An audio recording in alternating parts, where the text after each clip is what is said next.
দক্ষিণেশ্বরের বাগানে রসিক নামে একজন মেথর ছিল। ঠাকুরকে সে দেখত প্রত্যহ দূর থেকে। কত লোক তার কাছে আসছে যাচ্ছে। রসিক ভাবত, আমি এমন কি পাপ করেছি যে এত কাছে থেকেও যেতে পারি না ওনার কাছে। তার কাছে কত পাপী তাপী যাচ্ছে, সবাইকে তিনি উদ্ধার করছেন, আর আমার কি দুর্ভাগ্য, তার চরণ ধুলাও নিতে পারি না দক্ষিণেশ্বরে বাস করে। দূর থেকে দেখা যায়, কাছে যেতে পারি না, মনের ভেতর ঝড় বয়। এইভাবে 2-4 বছর গেল। অবশেষে শুভ মুহূর্তের উদয় হলো।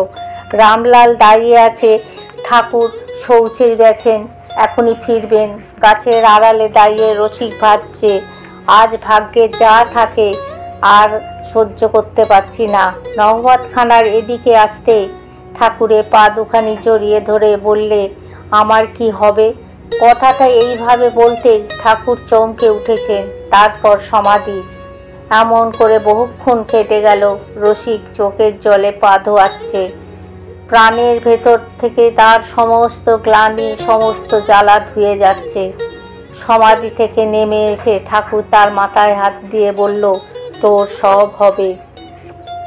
রসিক ছিলেন পরম ভক্ত। বাড়িতে তুলসী মঞ্চ ছিল। নিচু জাত বলে সর্বদা লোকজন থেকে দূরে দূরে থাকত। ঠাকুরকে দূর থেকে দেখে প্রাণ ভরাতো।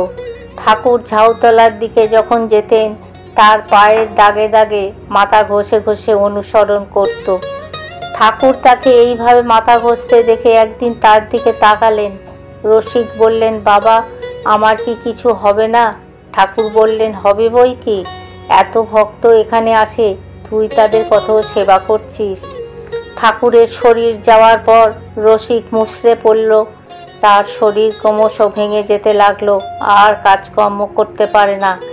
মন্দিরের আঙিনায় আর ঝাঁট দিতে আসে না, তার মেয়ে ঝাড়ু দিয়ে যায়। রসিক খুবই অসুস্থ। যেদিন শরীর ছাড়বে সেদিন পরিবারের সকলকে ডেকে বলল, তোরা সকাল সকাল খেয়ে নে, কেউ আমার কাছে আসবি না যতক্ষণ আমি না ডাকি। বেলা তখন 10টা। হঠাৎ তার মুখ আনন্দে উদ্ভাসিত। সে বলল, বাবা, তুমি এসেছো, আমায় ভোলোনি তাহলে?